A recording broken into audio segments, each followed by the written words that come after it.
petrol or whatever, or petrol tax. Gas tax is the only voluntary one. So that's the one I've gone for. It's a test. What stage are you at? I've got an attachment order, so they're threatening to send bailiffs round and that sort of thing. So the next phase is, in actual fact, and this is what I need to report, is that a commercial lien is heading the way of the named officials. A commercial lien is it's a threat that they owe me money.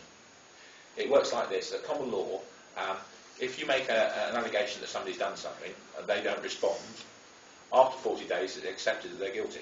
That's what Magna Carta actually specified, 40 days. The Queen had 40 days to respond to the Baron's petition, she didn't. So I will say, Mr. Council Official, Mr. Thomas, he's not a bad chap actually, you have a long chat with him, didn't we? But, Mr. Thomas, you sent me this demand for money when in fact there's a Baron's Committee in force and you've got no authority. Is there what? In force? A Baron's Committee is in force as of the serving of the petition.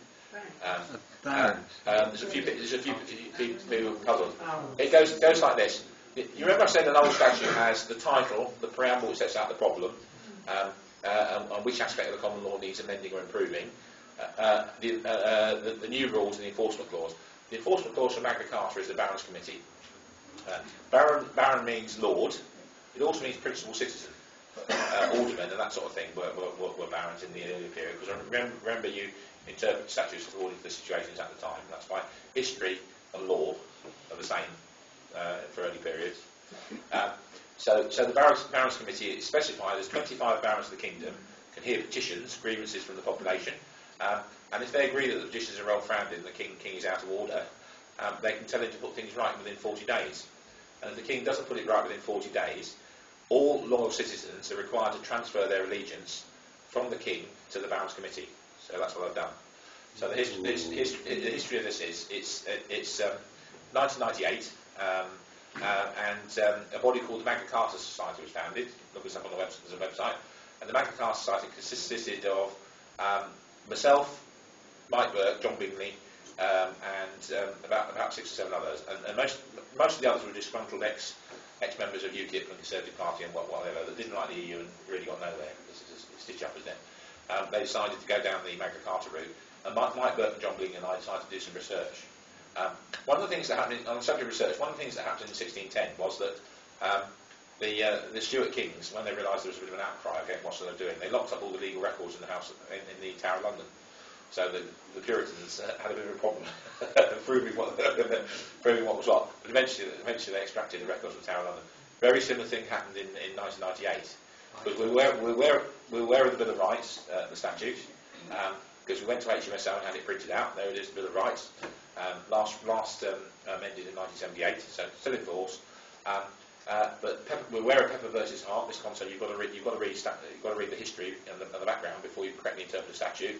So we wanted the Declaration of Rights, because the Declaration of Rights was the peace treaty, which was read out to William and Mary, and they agreed. And an Act of Parliament, little known Act of Parliament called the Crown and Parliament Recognition Act. Crown and Parliament Recognition Act converted the Declaration into an Act called the Bill of Rights. So we wanted to know what was in the Declaration of Rights. So we get John Bingley got in touch with the House of Lords Library. A lot of you have seen the video. Have you got the text of the Declaration of Rights? No. Which is a scandal in itself, isn't it? No, they got it, but they hadn't got the text. They couldn't provide anybody with the text. So John said, well, I best I come and have a look then. So he's written the book, and he photographed it and transcribed it, and there's pictures of him holding it, and he's gone on speaking tours talking about it. Now, in actual fact, the text of the Declaration of Rights is not much different to the Bill of Rights, which is good because it doesn't contradict it in any way. We've also located the committee stage of the Bill of Rights, and we can talk about that. The right to bear arms is general. There are no weasel words about militia, as there are in the American Second Amendment. It's general. Everyone has the right to defend themselves. Where it refers to Protestants, what it's doing is restoring arms for Protestants. Because you remember I said in the Act of Parliament, you look at the problem and you look at the rectification. So the preamble to the Bill of Rights said Protestants have been disarmed while others have been armed. And Article 7 of the Bill of Rights says Protestants may be armed. So what that does, it restores the Protestants so everybody's got them. In fact, there are a number of judgments where Catholics, for example, weren't allowed to have military weapons, but they're allowed to have weapons for self-defence or defence of their houses. because when you think about it, taking away a man's means of defending himself is the worst possible thing you can do. It's like taking your daughter, having her best party frock, handcuffing her and leaving her in the middle of in the city suburb, in the city slum, isn't it? It's no different, because that's what we do, isn't it? Can you say? Yeah. My daughters are different, they know how to defend themselves. But the average daughter, you imagine, that's what we do. And there's nothing more wicked, really, is there? Yeah. So. I believe, John, that there are groups springing up all over America now who say that if the government come to deprive them of their guns, there will be a shootout. Well, they can have the ammunition first, is what they say. Quite right too, because you're entitled to defend yourself. Disarming a man is the worst possible thing you can do. What's the distinction between a free man and a slave? One knows, one doesn't. A free man is entitled to defend himself. So, what's the symbol of a free man? His personal weapon. Yeah. In Saxon times, the Witan would assemble, and they vote on various things. And your badge of office was your sword or spear or pointy thing or whatever. That says they had slaves. Slaves aren't allowed to defend themselves, therefore they don't have the right to bear arms. And that's what we're talking about. That's the distinction. So a disarmed, technically, a person who is disarmed is an imbecile. Imbecile. It means they're not ready for war. It's a Latin term. They can't defend themselves. They're an imbecile. Not voluntarily, I might add, in the UK, but in practice, the vast majority of the population, as I said, will do whatever comes along next, aren't they? A big thing that Tina's concerned about is Turkish troops being signed up to the EU Gendarmerie Force, coming this way. Why just Turks? Because British troops won't fire on British people. I thought they'd been asked and they said yes they would. Yeah.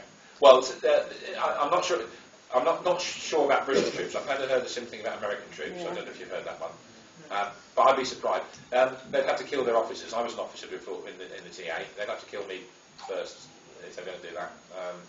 Most British officers wouldn't have that. I'm sorry, I'm losing the plot here. Would British troops fire on British people? Well, who are the British people they're going to fire on? Just any. The population. The population rose up. Yeah. Like the 52,000 students on the weekend you went to know about. Yeah, of course they would. Yeah, that's right. So the Turks would. Yeah. And the gendarmes. But any EU gendarme would do that.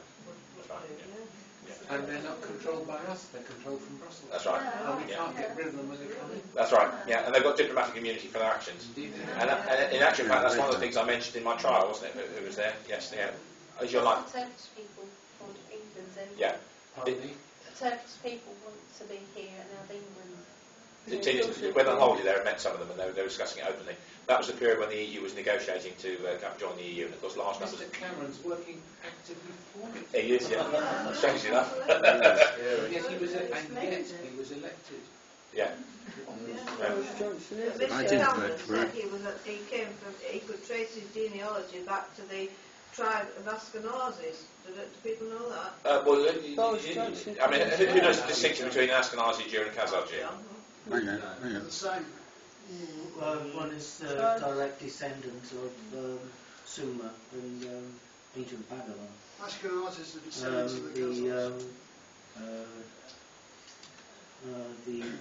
Not the Ashkenazi, but the Sephardic Jews are a direct descendant of the people of Sumer.